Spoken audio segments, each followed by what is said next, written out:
Welcome back. So before we jump into update, I just want to show you guys one more thing. Notice right here, I have some square brackets, HTTP GET, meaning that this is the GET request. I have some square brackets, HTTP GET, with something inside it, right? So they're both GET requests, but the thing they're explaining right here is that this is just a plain old GET request.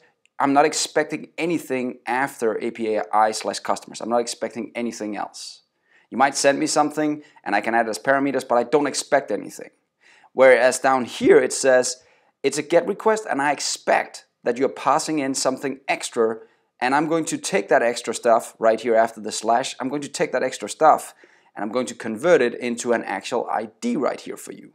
And I'm going to put that into this int ID. So what I expect you send me is actually an int value, right? So I hope that makes sense. So you can see right here, these guys actually explain that this is a GET request, and we need them because we have two different types of GET requests.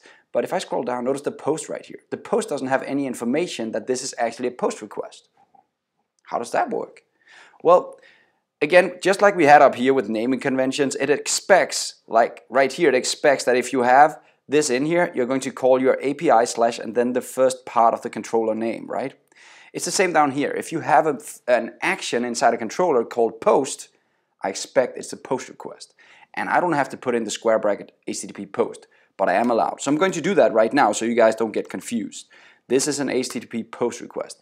This won't break anything. It'll just make it easier for me to read the code. And now I could rename this if I wanted to, call it Smurf, and it will still work, right? Because now it doesn't matter. It knows that this is the post request. And just to show you that, let me just try and put in a breakpoint and just make another post. So the code is running. Let's try and jump into Postman and let's make a post right here. And let's just make a new guy and send him. We don't need the ID up here. Let's just actually put it in there just to show you. If I sent this now, I didn't hit my breakpoint. I just got a not found, right? Now the reason is that a post request, we don't have a post request that expects an ID here. Notice right here, the post request doesn't have any expectation about getting an ID. If I wanted that, I would have to add this part as well, right? Now it expects that I can send an ID. Just to show you again that it will work, you don't need anything there, but I just added it as a comment. I can just remove it again so you don't get confused. Let's just, for the fun of it, try again. I need to restart my code. Code is running again. Let's try and do a send now. And bam, I hit my breakpoint, right? So that's a way for you to send parameters after your actual API if you want to. Now we don't need that with the post request, so I'll just remove it again. I just want to show you guys how it works. So now you know that not only does the name doesn't matter right here, you can put in any name, but if it is post, it'll actually default without this guy because of the naming convention that Microsoft made. It automatically it'll say, okay, if this method inside the controller is called post, then it must be the post method, right? But if you want to be more specific, I always like having these guys above it, and that also opens up for possibilities like sending parameters.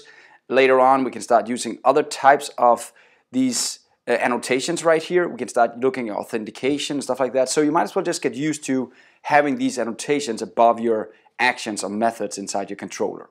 So I just want to show you guys that nothing scary. It's just adding these guys can help you out if you want to put in some better names right here, but it's really up to you. And adding these guys helps you out if you want to add parameters after the front slash is up here. So that's it for this lesson. See you next time. Have fun.